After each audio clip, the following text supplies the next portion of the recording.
Shout out to G-Man Boxing.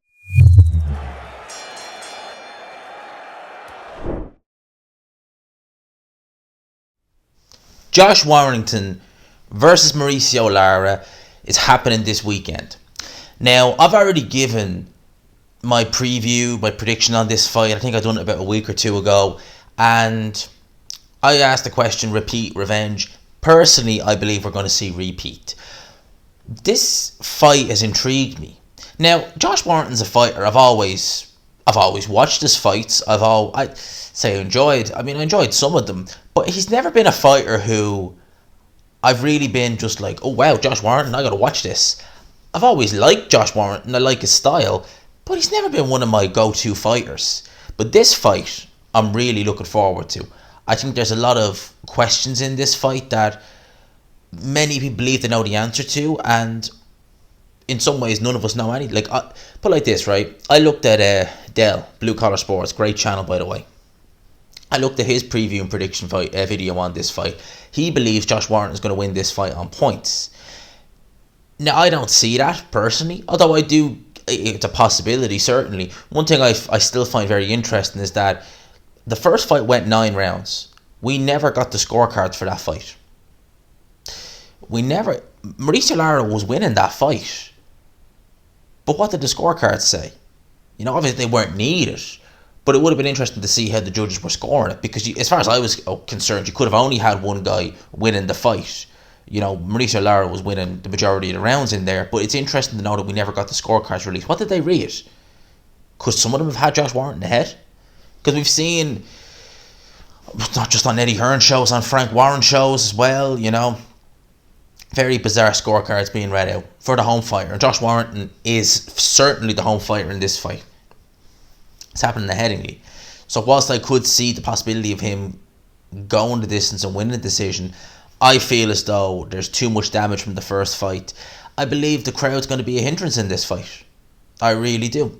I think the crowd is... The problem with having the crowd, some people would say, but gee, it'll bring that out of Josh Warrington.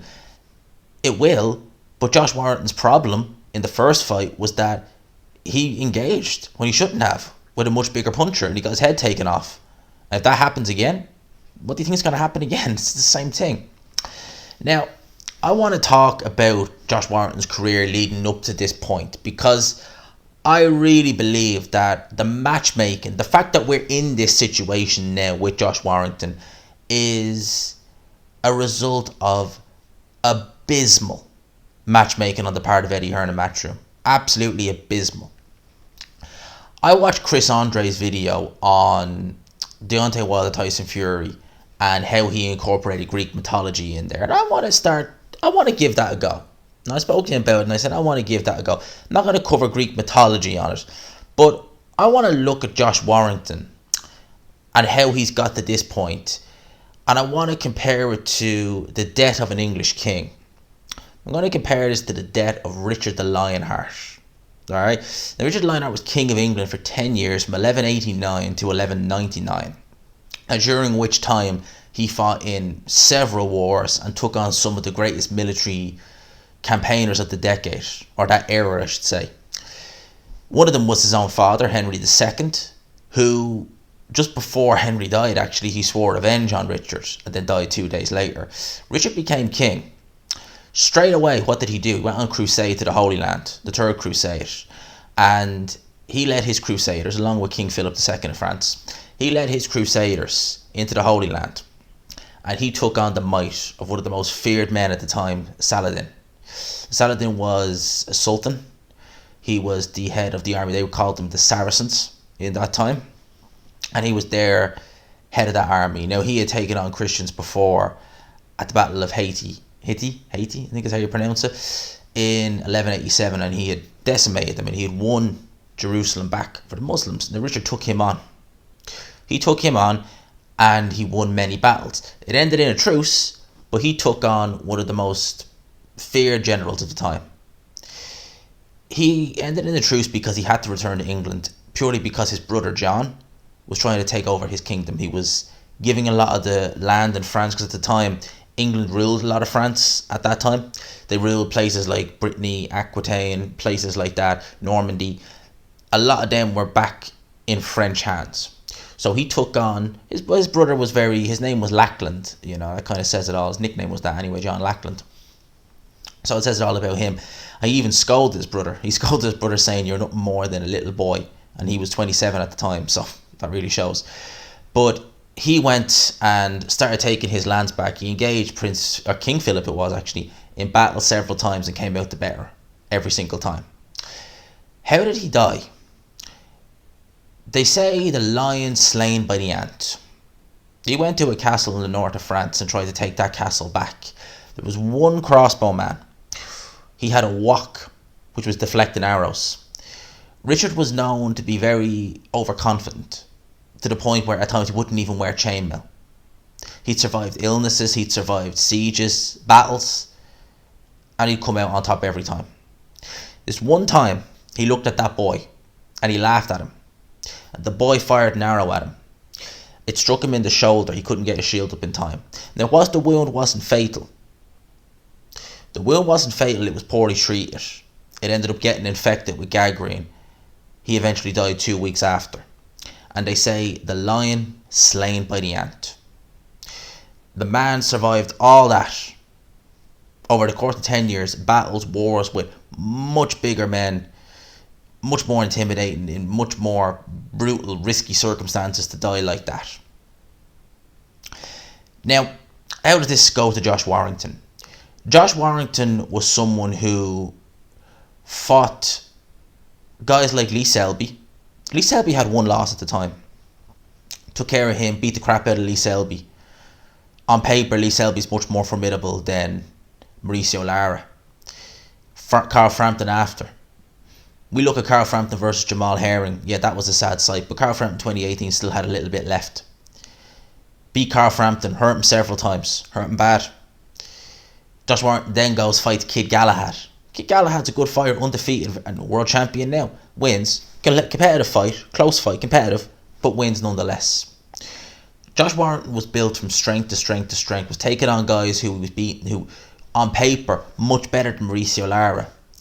They plucked Mauricio Lara out of obscurity and they put him in there with Josh Warrington. In many ways, the lion in Josh Warrington, slain by the ant, Mauricio Lara. Because people want to say boxing is a form of war, which it is. Boxing is modern day Colosseum. This is where we are. And I like history, so I want to incorporate bits of history in these videos if I can. Not always. And big up to Chris Andre for giving me the idea as well. This is where we are with this. If Josh Warrington loses, as I expect him to, some people have said, gee, it won't be the end of the world, it's a loss.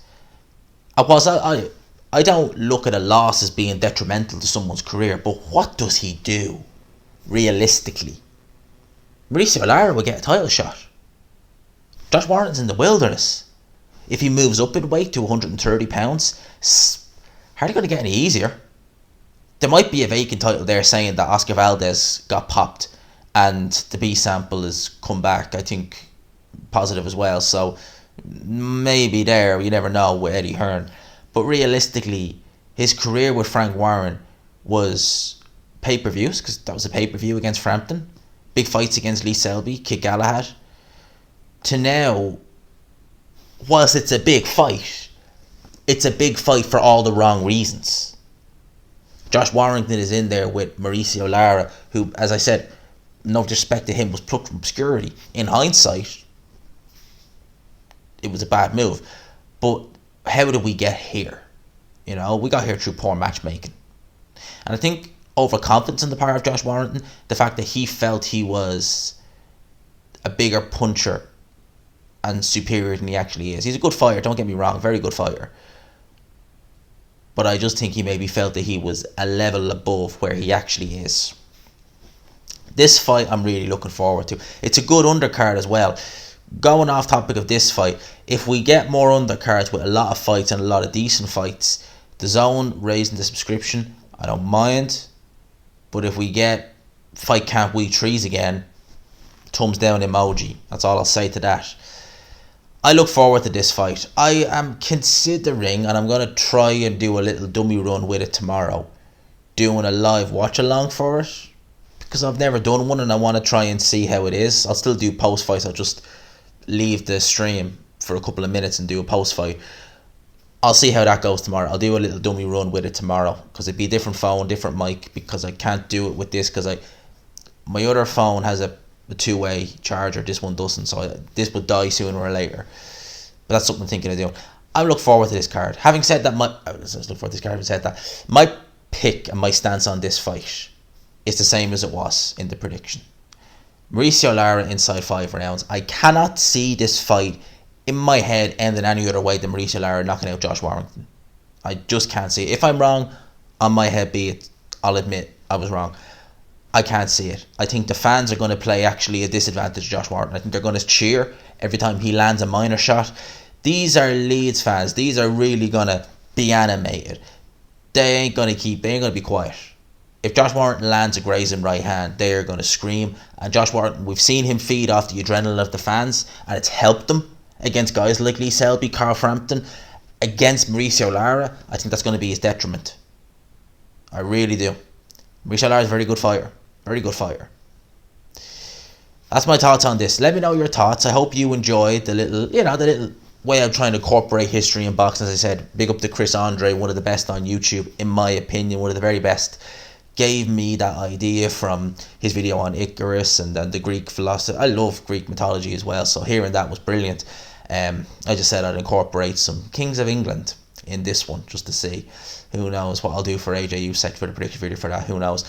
For now, lads and lassies, I hope you enjoyed it. If you did, smash the like button. Subscribe, of course, if you haven't already. #GMansRocks, all that good stuff. I'll talk to you. Peace.